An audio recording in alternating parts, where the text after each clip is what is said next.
Bulkang Taal patuloy na naglalabas ng sulfur dioxide na nagdudulot ng VOG. Naritong report.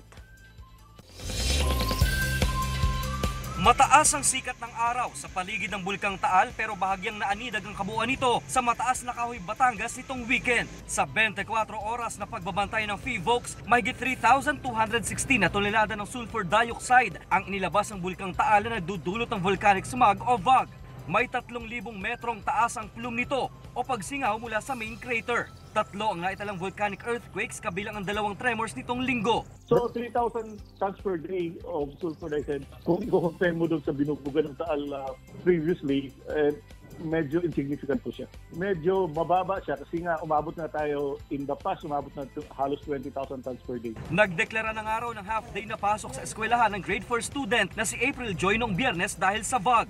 Kasi po umusok po yung bulkan po dun sa Masakit din po sa ulo. Saka po masakit, nakakahilo din po.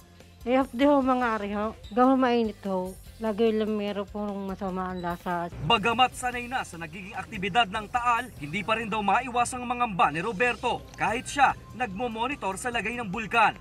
Ay kumisya no, masakit sa ulo, tsaka yung amoy ng amoy asupre daw. Nauna nang sinabi ng PHIVOLCS, wala pa silang nakikitang dahilan para itaas alert level 2 ang status ng bulkan. Paul Hernandez para sa Mornings with GMA Regional TV.